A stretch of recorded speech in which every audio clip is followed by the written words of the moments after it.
people glorious and arrogant, valiant and headstrong.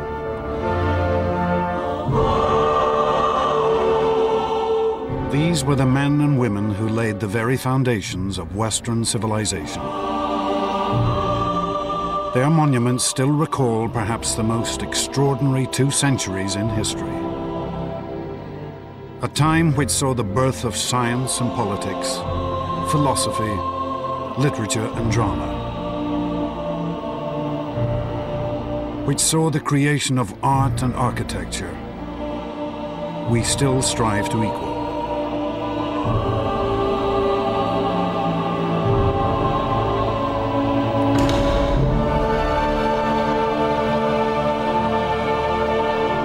And the Greeks achieved all this against a backdrop of war and conflict.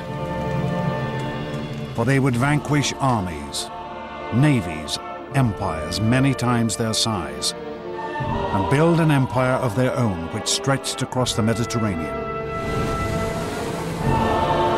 For one brief moment, the mighty warships of the Greeks ruled the seas, their prosperity unequaled. These achievements which still shape our world, were made not by figures lost to time, but by men and women whose voices we can still hear, whose lives we can still follow. Men such as Themistocles, one of the world's greatest military generals. Pericles, a politician of vision and genius. And Socrates, the most famous philosopher in history.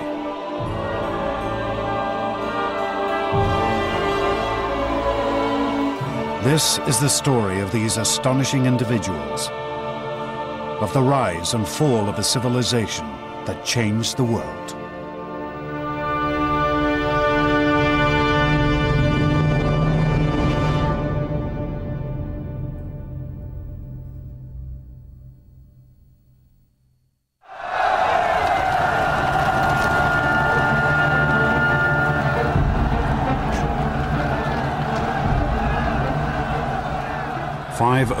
BC, 5 centuries before the birth of Christ.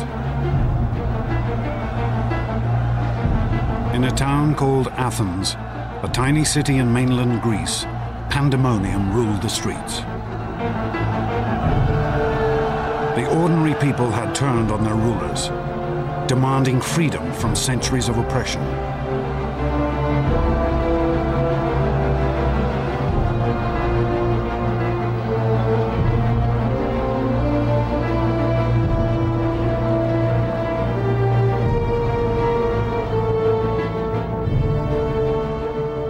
At this moment, one man looked on. An Athenian nobleman named Cleisthenes.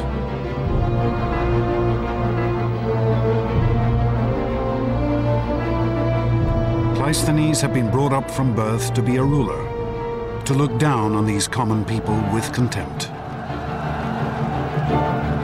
But this one night would be a turning point. In his life, in the history of Greece, and in the history of civilization.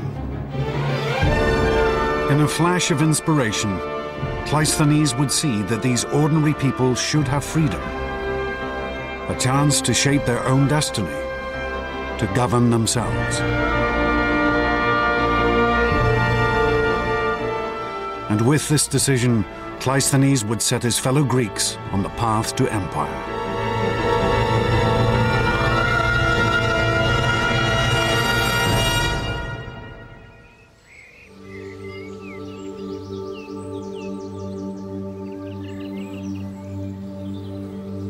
Historians estimate that Cleisthenes was born around 570 BC. He was hardly the type to become a man of the people. From his earliest days, he had been taught that he was an aristocrat.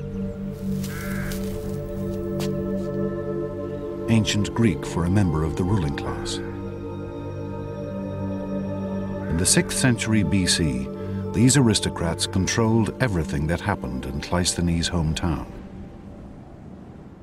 a small settlement called Athens.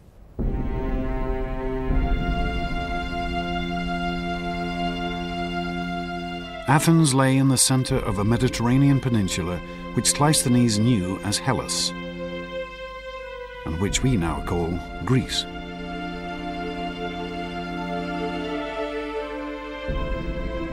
In the days of Cleisthenes' youth, it would have seemed impossible that this city would soon rule an empire.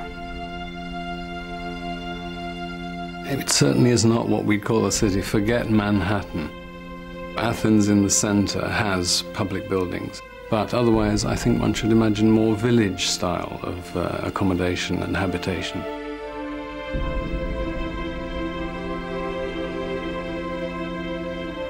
The town was built around the Acropolis, a steep-sided outcrop of bare rock, a stronghold from which the Athenians could fend off the attacks of their neighbors.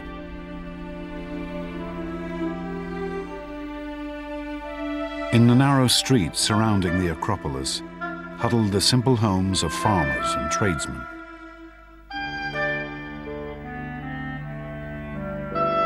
For these Athenians, reading and writing was a rare skill. There was nothing that we might call science or medicine. Life expectancy at birth was less than 15 years.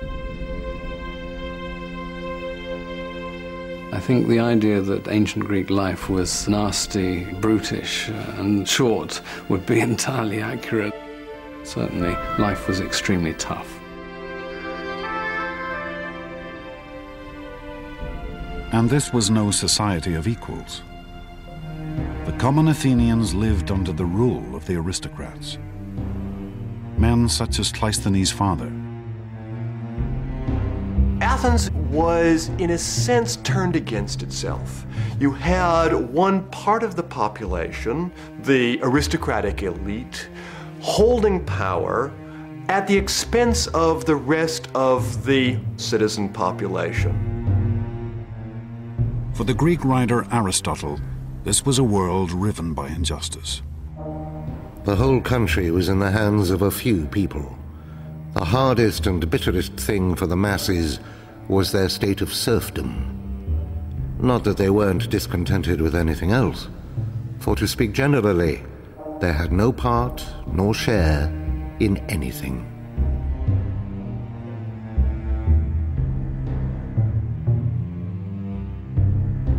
Dominated by aristocrats interested only in preserving their own power, Athens hardly seemed a state on the verge of building a great empire. But then Greece also seemed an unlikely land to give rise to greatness. If you look at the physical world of Greece, it's not the kind of place that you'd immediately expect to produce a great civilization. Simply too many mountains. Greece does not have the obvious kind of physical unity that typically seems to be associated with the really great imperial civilizations of the ancient world. The great civilizations of Cleisthenes' day lay to the south and east, in Egypt and Persia. They had grown up around rivers and the fertile plains stretching from their banks.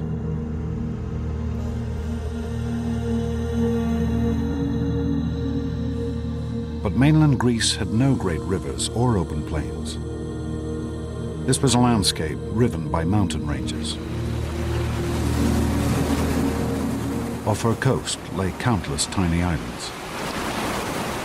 It was impossible for a single ruler to dominate this fragmented world. Instead, Greece was divided into countless tiny nations called city-states, each fiercely independent, each with its own culture and history. And Cleisthenes' Athens was not nearly the most powerful or important of these tiny nations. Argos had stood for over 1,000 years. Her citizens were able to trace their history back to the mythical days of the Trojan War. The Corinthians dominated Greek trade. Their ships plied the Mediterranean, ferrying goods back and forth from Egypt, Assyria, and Italy. But there was one city-state which had military power, which appeared that it might come to dominate all of Cleisthenes Greece. In the south of Greece, around the reed beds of the river Eurotas, lay the city-state of Sparta.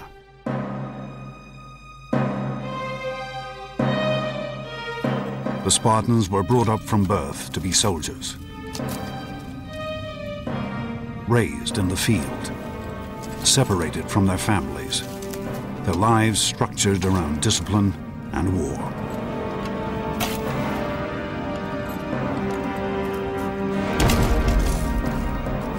The center of an average Spartan man's life was his barracks, and he was brought up to be a military man. The Spartans lived a life stripped of comforts, with few possessions apart from their weapons, and their cloaks dyed red to conceal their or their victims' blood. Spartans were brought up to put up with anything, and all sorts of stories, the best being of a visiting Sybarite visiting Sparta, eating the local food and saying now he understood why the Spartans were so willing to die, because death was as nothing to eating their food. The Spartans were ruthless expansionists. By Cleisthenes' time, they had conquered all of the surrounding regions, more than 4,000 square miles. For the rest of the Greeks, the Spartans were a threat always on the horizon.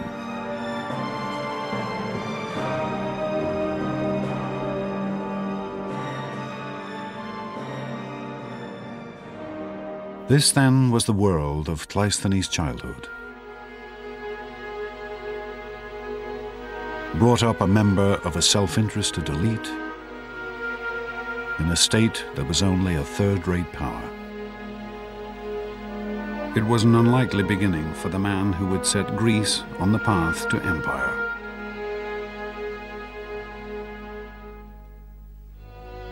But then Cleisthenes had always been a man fired by a dream. A uniquely Greek vision of the greatness a man could achieve.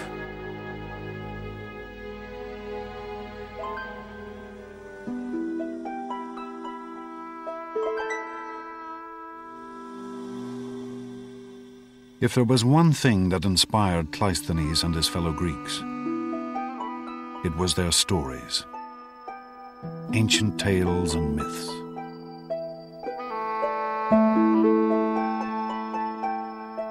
The country was continually crisscrossed by hundreds of traveling bards who recited these tales to whoever would pay.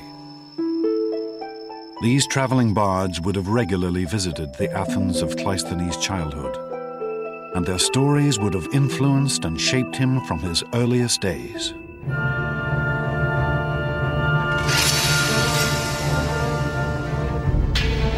The two most famous tales these singers told are still preserved: the Iliad and the Odyssey, composed by the legendary poet Homer. These works tell of mighty battles and epic struggles. And at their heart lie the heroes.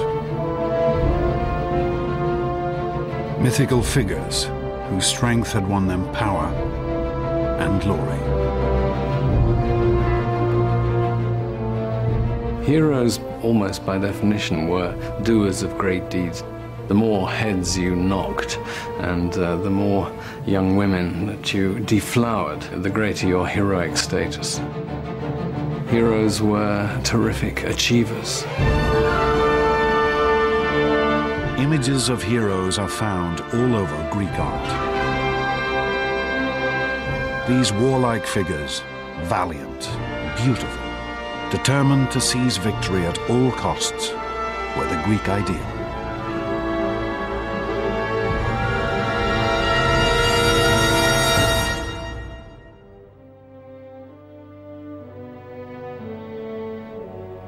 This, the vision of the hero, the ideal of the man of action, was the model that Cleisthenes was brought up to follow.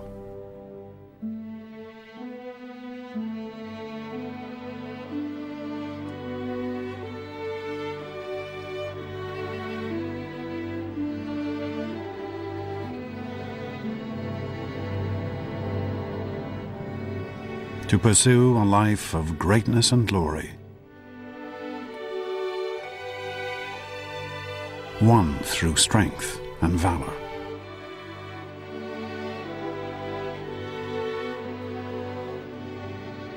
To seize power and victory for himself and himself alone.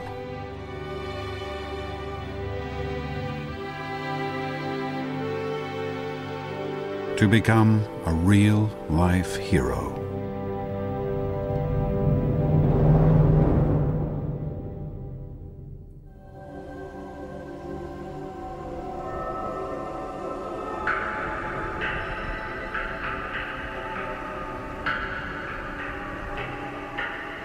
But Cleisthenes was not the only one to take the tales of the mythical heroes to heart.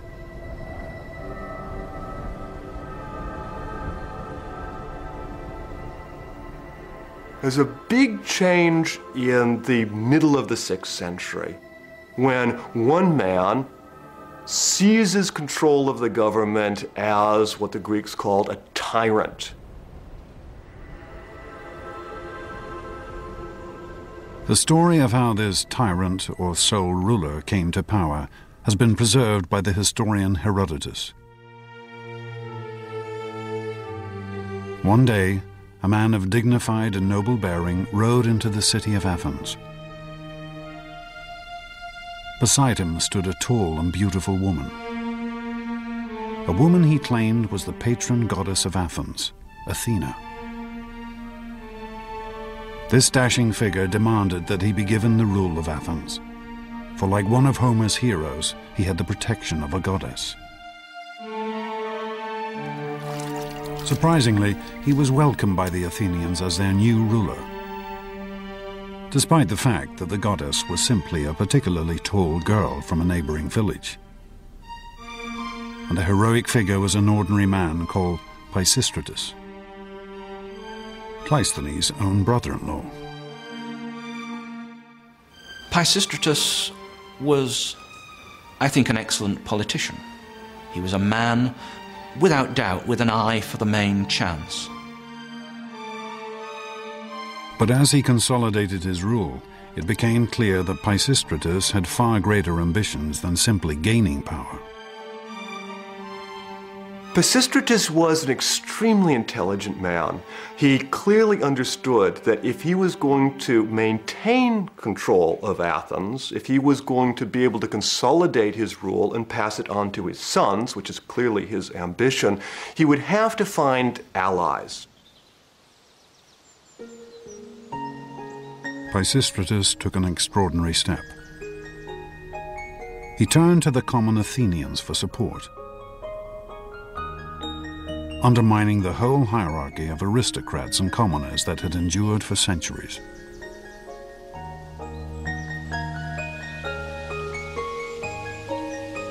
Pisistratus reduced taxes and introduced free loans to allow the people to build up their farms.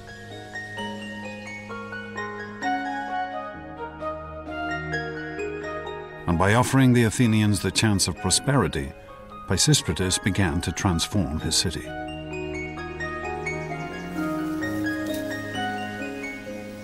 With the rise of Pisistratus, we start to see the success of agrarianism accelerated at Athens. And that's going to be a kernel that's going to grow and grow and grow in the ensuing 2 centuries. And one of the results of that is we see more vines and olives.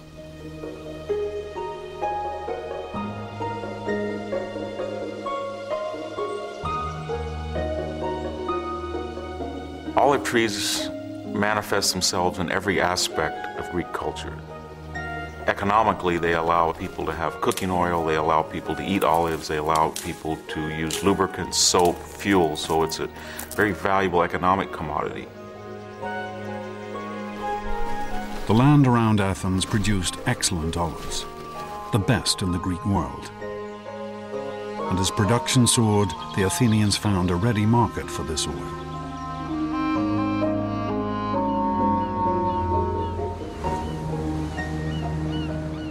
Not only in the other Greek states, but across the sea, in Egypt and Phoenicia, Persia and Assyria.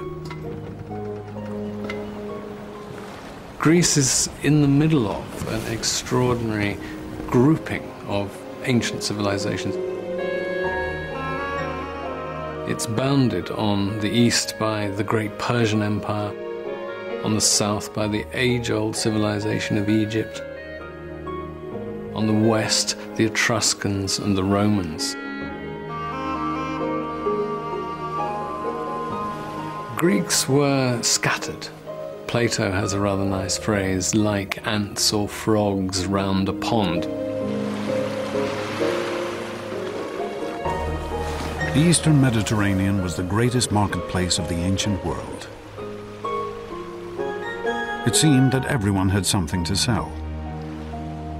Grain from Scythia, salt fish from the Black Sea, wine from the great vineyards of the island of Chios, gold, silver, art and finery from Egypt. And everyone was willing to trade for Athenian olive oil. As goods flowed in and out of the Athenian harbor, the Athenians found their wealth and prosperity on the rise.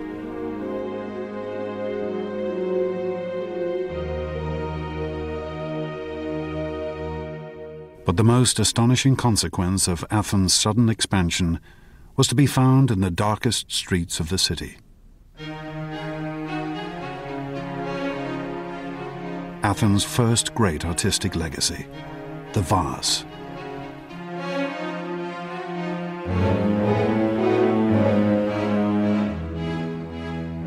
I think what's fascinating about the pottery is that in its own time, it wasn't a big deal artistically. What was inside the pots was almost invariably worth more than the pot itself. Here in the area known as the Keramikos, ancient Athens' red light district, could also be found the potters' workshops. These common artisans were amongst the lowest of the low in Athenian society. If you were a potter in Athenian society, I won't say you were the scum of the earth, but you certainly had no especial respect. It was hard, incessant work, unenvied by the citizen population. Pottery had been a staple across the ancient world for hundreds of years, used in the kitchen at home and for transporting oils and food. But it had always been simple in design, using geometric patterns and basic figures, designs based on Egyptian and Assyrian art.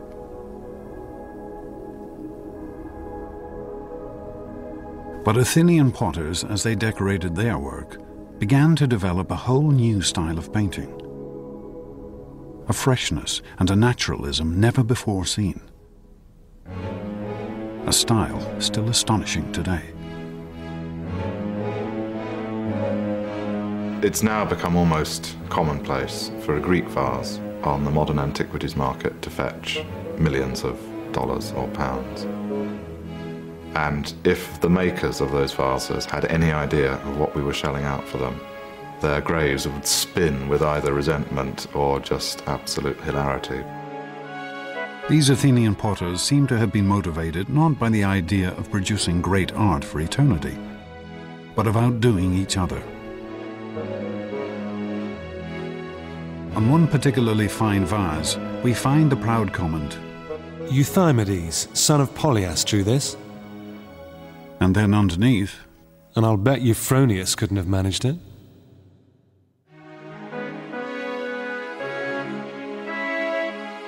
For the first time in their history, the ordinary Athenians had tasted freedom.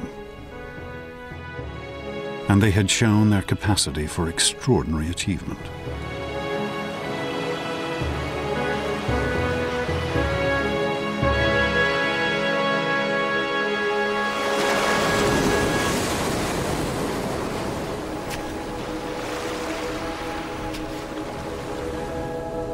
Cleisthenes grew to manhood under Pisistratus' rule.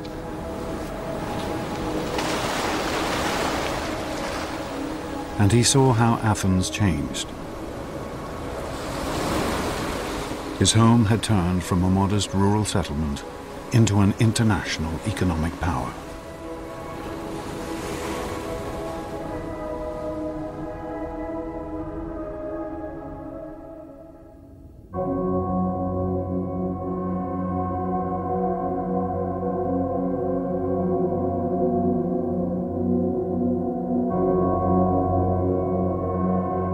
But Pisistratus' rule of benevolent tyranny was not to last forever. In the year 527 BC, he died and was laid to rest here in the Athenian graveyard. His son Hippias took over. At first, Hippias followed in his father's footsteps, ruling Athens with a fair hand. But soon, the Athenians discovered the perilous nature of tyranny.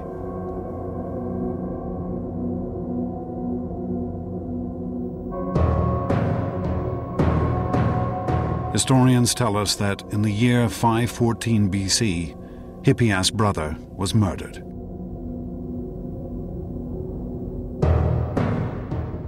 Aggrieved and bitter, the tyrant's behavior completely changed. Hippias not only executed the murderers, but cruelly tortured one of their wives to death as well.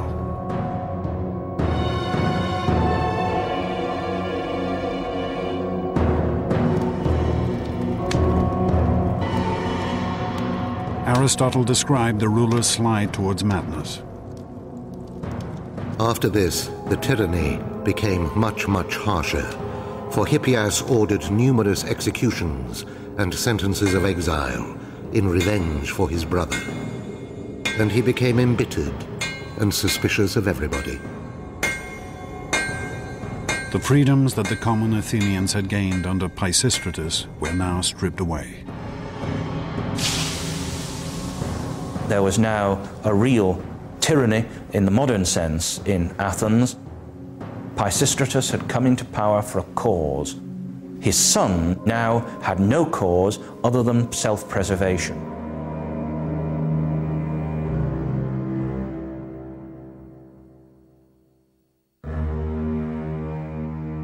Life for Cleisthenes had now become increasingly dangerous.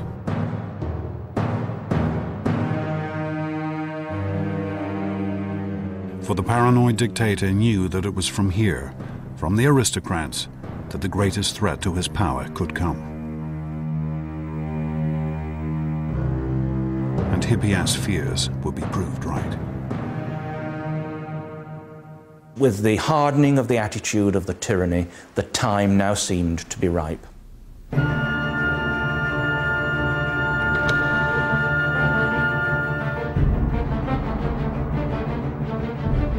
Cleisthenes decided to take his first great gamble. He would try to overthrow Hippias, to gain power for himself and his family. Cleisthenes' ambition to make his mark upon the scene is something that, of course, would have been impressed on him from a very early age. From the stories of the heroes, that they need to succeed and to strike at the right time. For Cleisthenes himself, it would be an achievement. Cleisthenes assembled a conspiracy to overthrow the tyrant. Hippias was trapped in his stronghold, captured and banished from Athens forever.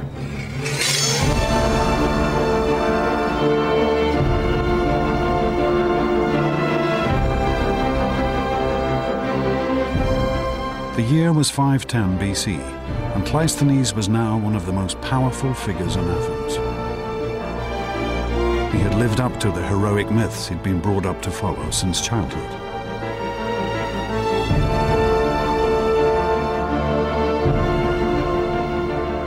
But Greek society was changing. The heroic urge that drove Cleisthenes was no longer reserved for the elite. It was now permeating every level of Greek society.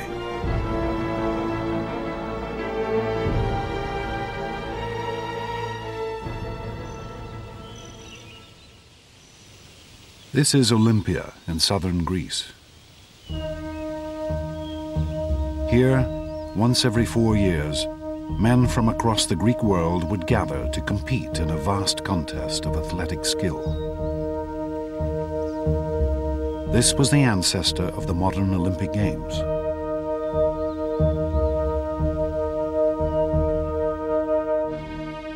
The competitions had been founded in 776 BC, 2 centuries before Cleisthenes had even been born.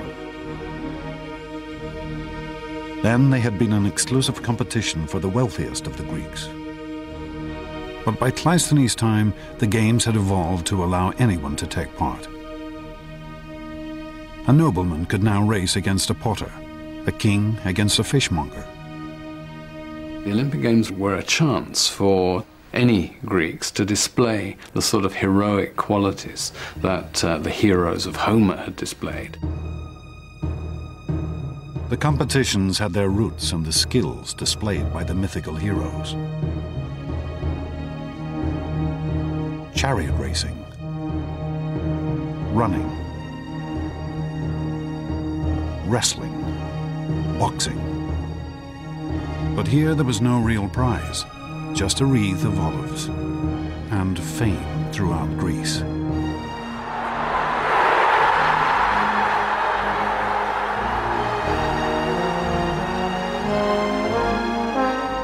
A competitor would be surrounded by the largest gathering of Greeks in peace that he would ever experience.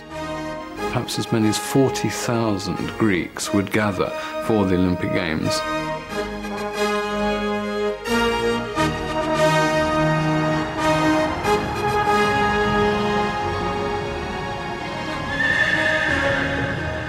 Greeks would travel hundreds of miles to attend the Olympics. And during the festival, the land surrounding the stadiums would be covered with encampments. But for the Greek man, whatever his origin or class, to win here would be the highlight of his life. You had, briefly, a moment of glory, of extreme fame, which was what the competitive culture of the Greeks valued so highly. Here the Greeks had perhaps found a civilized way to satisfy the heroic ideal. They had built a meritocracy based on skill and ability, where anyone could win.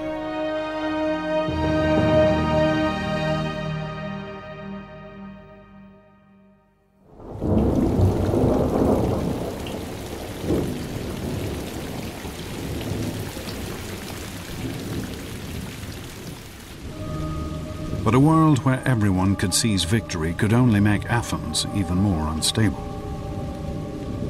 As soon as Cleisthenes gained power, he found that others were conspiring against him. Here, heroism still meant one thing: seize power whenever and however you can. The only rule is that you get what you can and that you fight. You have to go in there and show that you can win.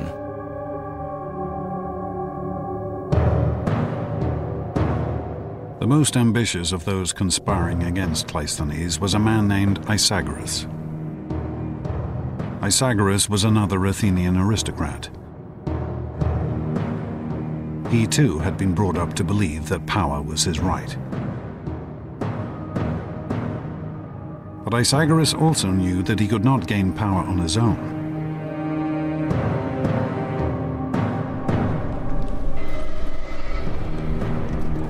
Isagoras took an unprecedented step. He turned outside Athens for support. He sent a message to the Spartans, Greece's most feared warriors.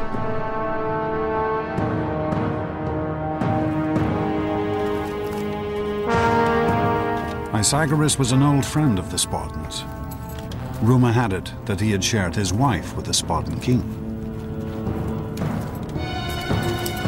The Spartans immediately provided a force of their finest troops to back up Isagoras' bid for power, to help him betray his city. Isagoras really was upping the stakes. It brought in the most powerful state in Greece. It was pretty clear he was going to turn Athens into a subject state to Sparta.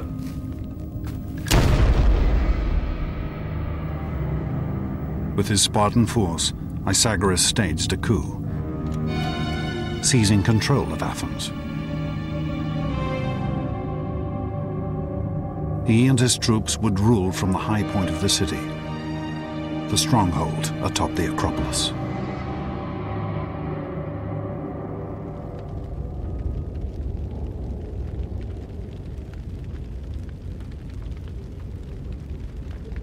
The first targets of the new tyrant were the other aristocrats.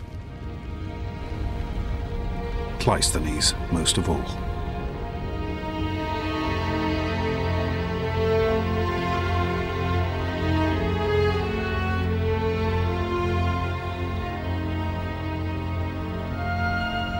Over 700 households were cast out of Athens, including Cleisthenes and his entire family.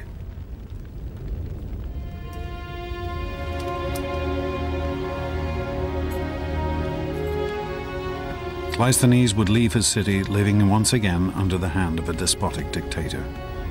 A dictator who now ruled with the support of the most fearsome power in Greece, the Spartans. For Cleisthenes, all his childhood lessons seemed betrayed.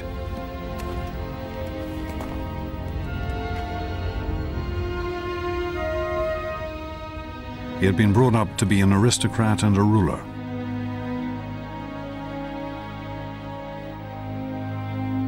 To emulate the mythical heroes. But all this had led to was conflict and feuding, death and exile, power struggles amongst an aristocratic elite.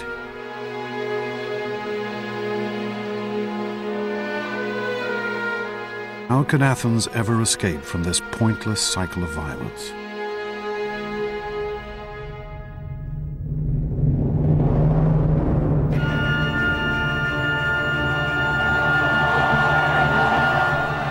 But even as Cleisthenes agonized in exile, Athens was rocked by an extraordinary event.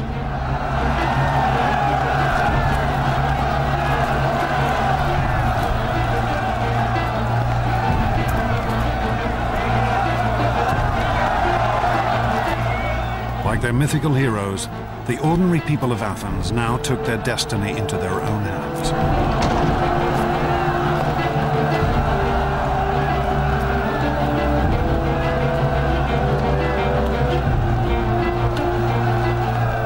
Rose up in revolution.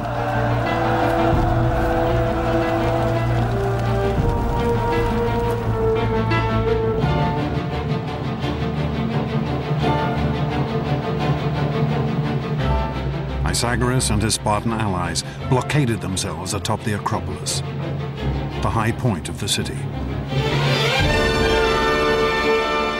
But even there, they could not escape the fury of the common Athenians.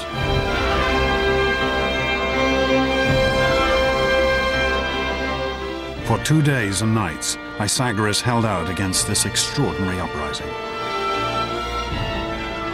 Until finally, on the morning of the third day, he was forced to surrender.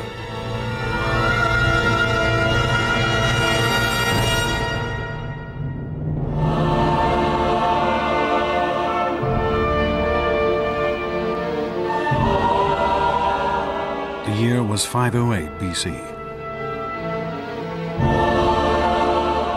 This would be Athens' first step to empire and glory.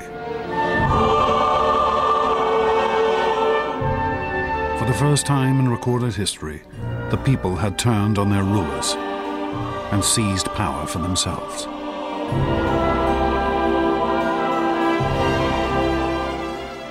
Athens at this point is in control of the mob. the ordinary people who had risen up without organized leadership, and then the question is, what happens now? At this new dawn, the Athenian people now turn to one man. A figure whose life, whose experiences and disappointments had given him a unique vision. Cleisthenes was recalled from exile and asked to build a government.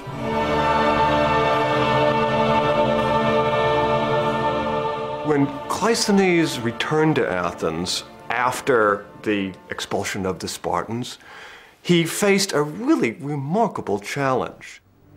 There was no possibility for just simply putting back in power a group of aristocrats. There was no possibility for him to declare himself tyrant. In a sense, what Cleisthenes had to do is design a revolutionary governmental solution for a revolutionary political situation.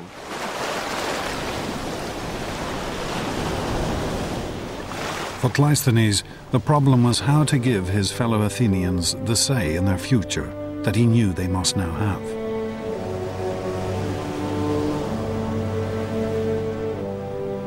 On an Athenian hillside, he had a great meeting place carved out from the bare rock. Here, in the shadow of the Acropolis, the citizens of Athens could now gather to discuss the future of their state.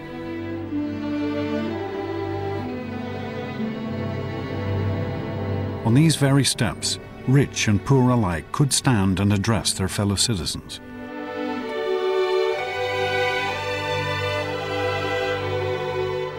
This is the ancestor of the British House of Commons, the American Congress, of parliaments across the world. And where government had once been decided by the strength of a sword arm or the thrust of a sharpened spear, Cleisthenes instituted the simple vote. A white pebble for yes, a black pebble for no. And with this elegant and simple idea, Cleisthenes instituted the rule of the people. A system of government which we now know as democracy.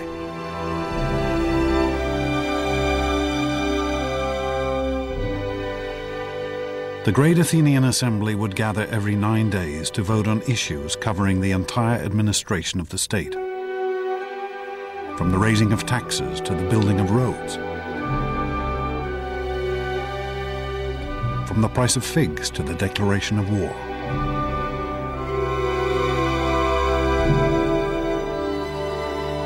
Athenian democracy is a very different sort of democracy from ours. One has a sense, as an Athenian citizen, that you really can make a difference. There is no us and them. There is no government separate from the ordinary Athenian citizen body. They are the government. Democracy represented a sharp break. An originally elitist, heroic culture was now turned on its head, and the idea was that even ordinary Greeks who weren't aristocratic, who were not rich, could be, as it were, heroes in politics.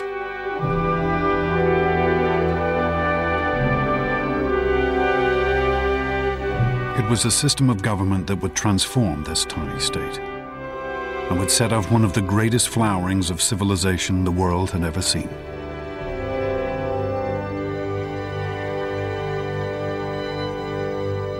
It's not just an accident that you had democracy and you had this tremendous flourishing of culture. I think that democracy really does, in a very real way, unleash, make possible potentials within human societies that are very unlikely to be unleashed, to be made actual in any other way. But it would not be Cleisthenes' task to lead Athens onto her greatest days. For a new generation of Athenians would take up his legacy.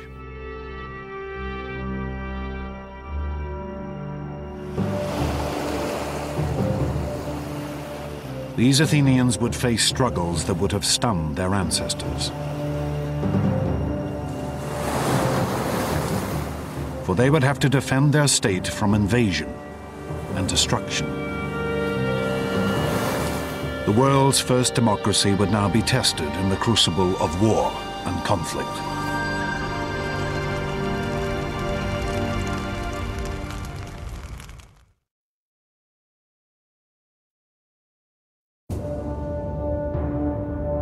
(490 BC), 18 years after the founding of democracy.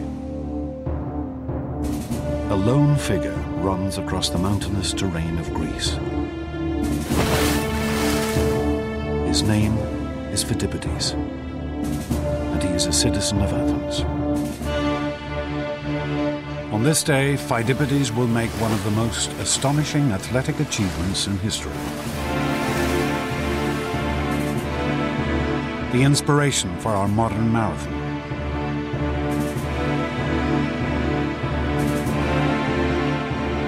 But Phidippides' quest is not for glory, but survival. His homeland is about to be conquered by the mighty Persian Empire.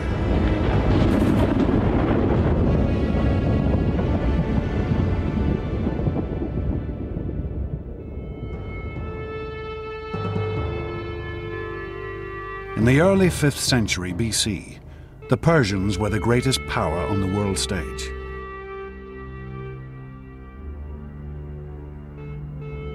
Their vast empire stretched from India in the east to Turkey in the west. Now, out on their western frontier, the tiny state of democratic Athens was gaining power. This was a threat that the Persians would have to destroy. The Persians lived in a culture of unbending tyranny. At the head of their empire sat Darius, known to the Greeks only as the Great King.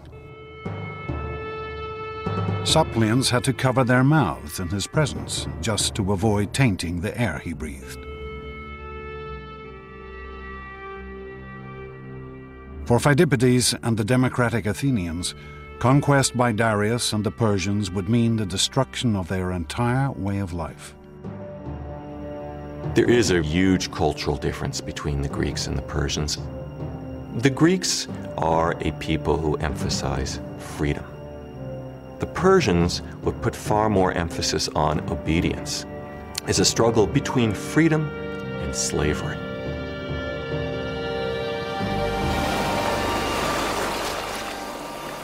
The Persian force landed at a sandy bay called Marathon, just 26 miles from Athens.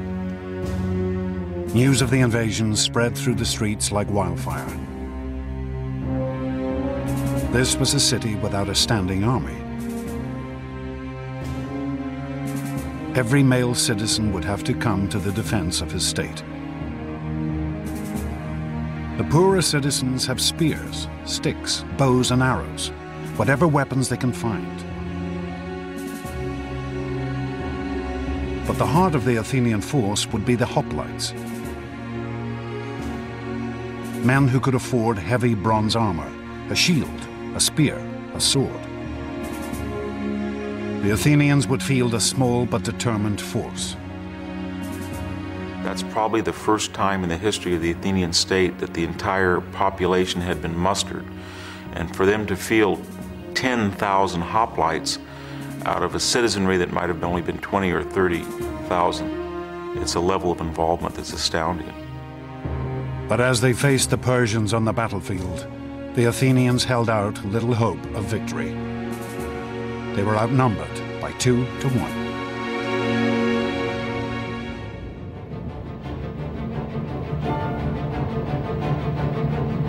Phidippides' desperate mission was to run for help from one of Athens' local rivals, the Greek state of Sparta.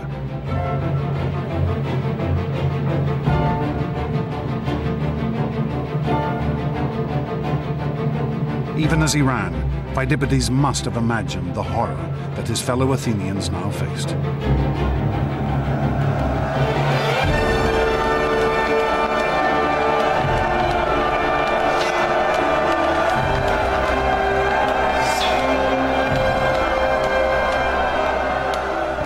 You're dodging spears from your men in front and your men in behind. You probably couldn't see or hear. All you would feel would be pressure.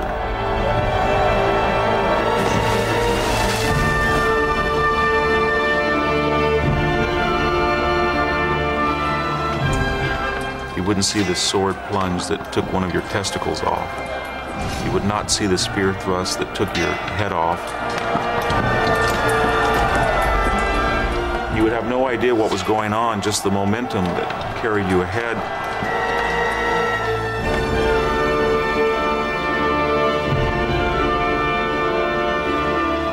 All you would be aware of is that you had to push forward and keep stabbing and keep on your feet, and you would hope that everybody else would do that.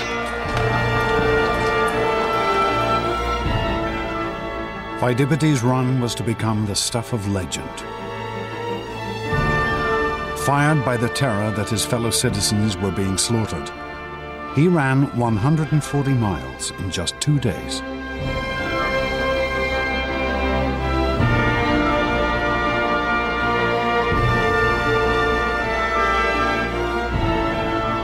But Pheidippides' quest would end in failure. Help would be refused.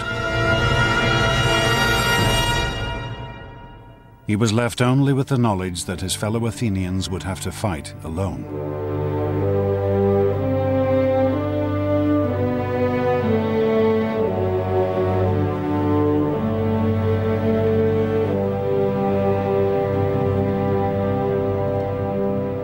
Pheidippides could never have imagined that the Greeks would in fact win a glorious victory.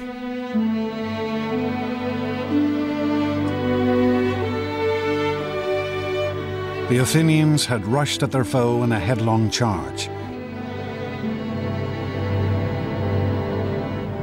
and the Persians had scattered in the face of their assault.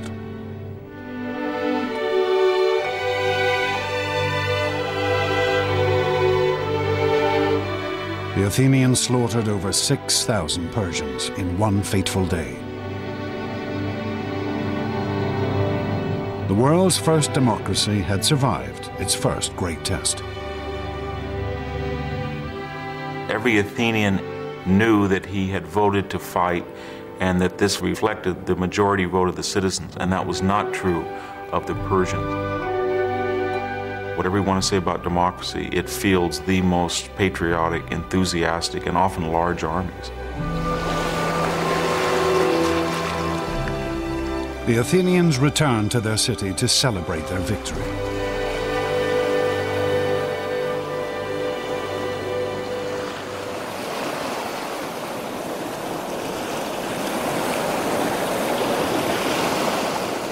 But amongst them was one for whom the war with Persia had only just begun.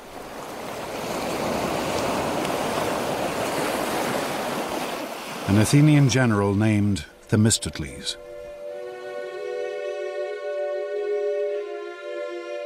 Themistocles had fought on the battlefield at Marathon.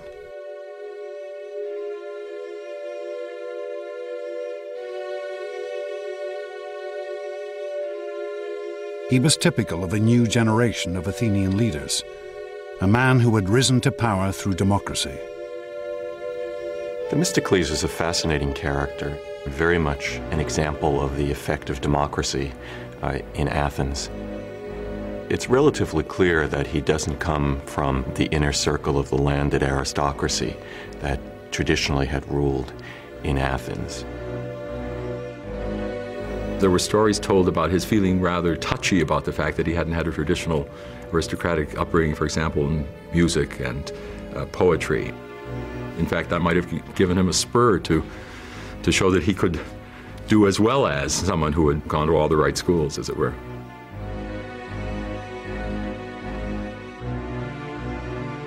Themistocles' opinion of his common origins was blunt and straightforward. I may not know how to play the lyre or flute, but I do know how to make a city great. Themistocles had learnt the skills of leadership here, the Democratic Assembly of Athens. From this very podium, Themistocles would now show himself to be one of history's greatest leaders. the savior of his city. For Themistocles alone recognized that the Persians might still be a danger, and that next time victory for the Athenians might not prove so easy. Themistocles realized that the Persians, if they came again, it would be in a way that made sure that they weren't going to be defeated by land again. There was no way that the Athenians could rely on traditional hoplite fighting technique. Themistocles began to form a bold new strategy, employing the most advanced weapon of the day, the trireme.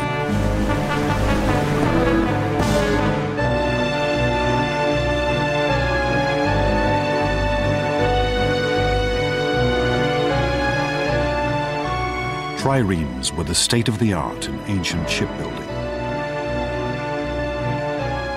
Stacking 170 oarsmen on 3 levels, their combination of lightweight and raw power gave them astonishing speed and maneuverability.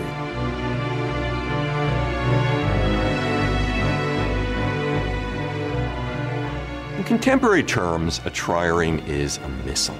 The object of a trireme is to ram the enemy ship. It is a very narrow, very light, very sleek, and very fast weapon. But these triremes were also exceedingly expensive. And Themistocles' vision of a vast Athenian navy might never have come to pass if it had not been for one stroke of luck.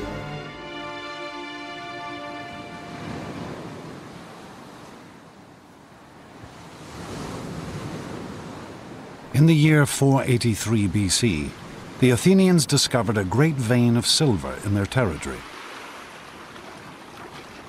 worth 100 talents, a vast amount in the ancient world.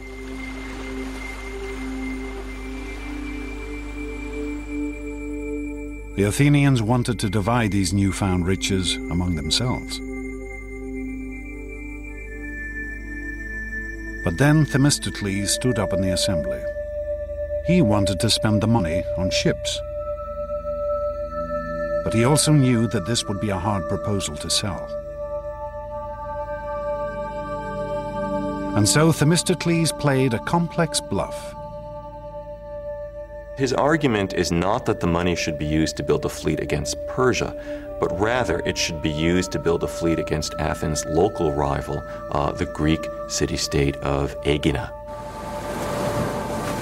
The reason Themistocles does this is that he knew it would simply be too upsetting to remind people of the Persian threat. It's a difficult argument to make and a tribute to his political skill that he's able to do it.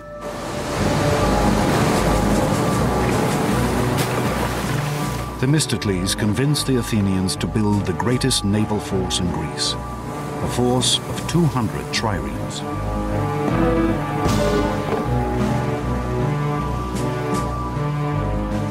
And not a moment too soon.